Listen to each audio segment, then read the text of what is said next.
Today I'm going to be showing you how to make this textured headband. I'm using a medium weight yarn and a 5mm hook for this project. You're going to want to slip stitch and then chain 20. For the first row, you're going to want to single crochet 19 stitches. Sorry the lighting is a little bit bad in this first part of the video, but it gets better here in a few clips. In row 2, we're going to start the ribbing, so we're going to single crochet into the back loops only for 5 stitches.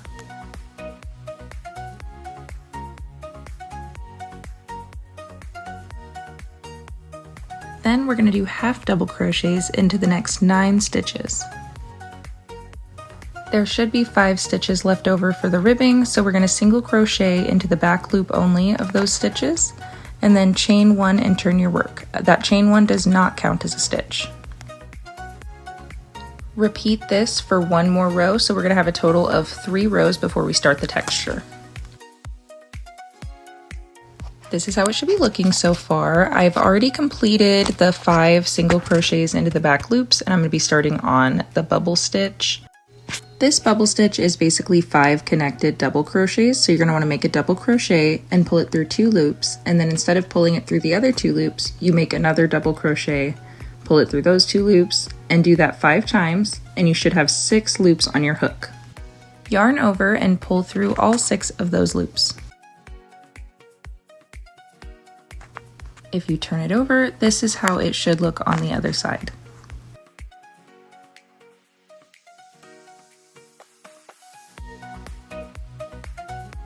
In the next 3 stitches, we're going to do half double crochets. The stitch behind the bubble stitch can kind of be hidden, so if it's not lining up right, that's probably where you're messing up.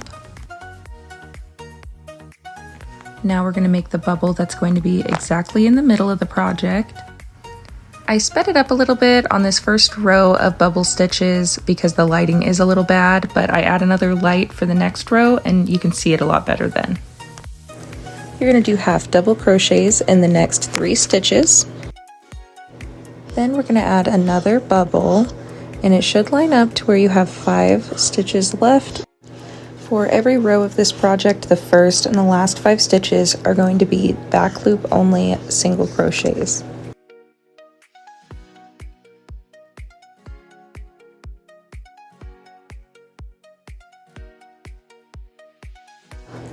Then, just like in the first few rows, we're going to do half double crochets into the next 9 stitches. Then add your ribbing at the end, and you repeat this for the next 2 rows. At the end of each row, chain 1 and turn your work.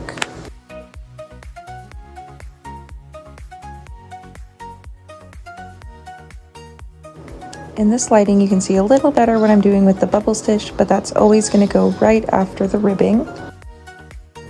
You can see it's just like a double crochet, except I only pull it through 2 of the loops and then make another and pull it through 2 of the loops, and I do that 5 times.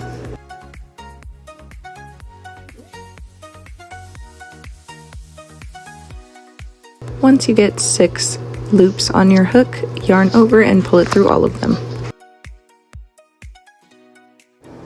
Half double crochet into the next 3 stitches.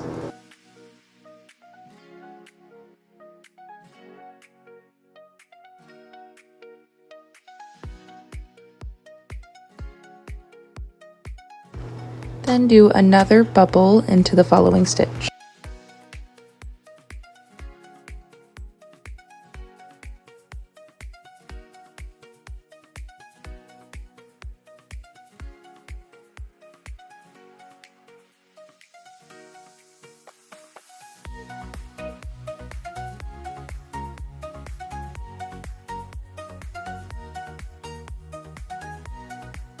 Half double crochet into the following 3 stitches. Then you'll add the final bubble to that row, and the ribbing should be right after that.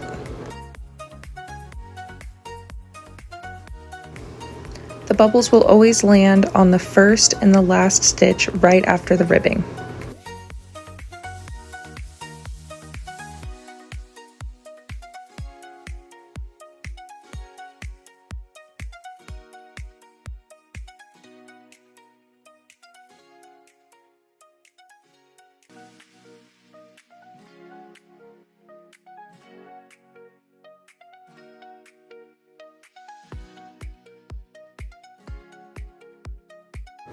This is what it should look like so far. You're going to keep this going for about 64 rows. This is how mine turned out, and you're going to want to stretch it behind your neck over your ears. And you're going to want to have about an inch overlap on either side. If you do make yours longer, I just recommend that you end on a row that isn't the bubble row because it'll make it a little bit easier to join it together. To join your headband, leave a decent tail on your yarn and lay the work so that way the textured side is facing up. Pick up both sides of the work and make 2 C's with it. Put them together and try to have the edges lining up perfectly in the middle so that way when you stitch it together it lines up right.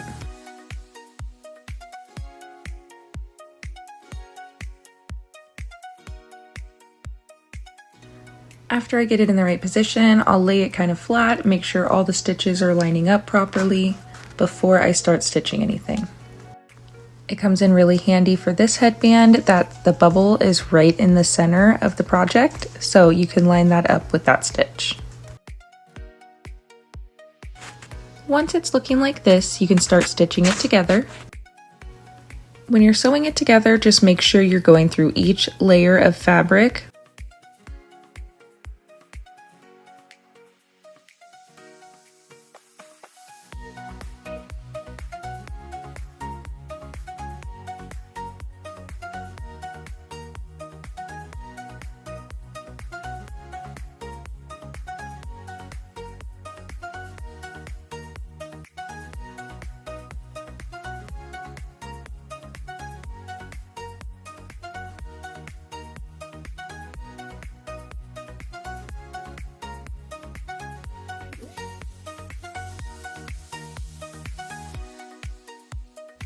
Once I reach the end, I tie the 2 loose ends together and then weave in my ends.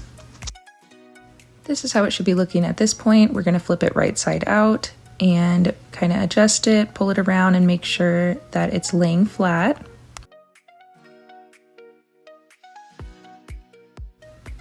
This is how it looks when it's on. It would help if I didn't have a hair clip in my hair, but you can also flip it around and wear it the other way if you'd like. This makes a great makeup headband or ear warmers for the wintertime, just depending on what fabric you use. Thanks for watching. Bye.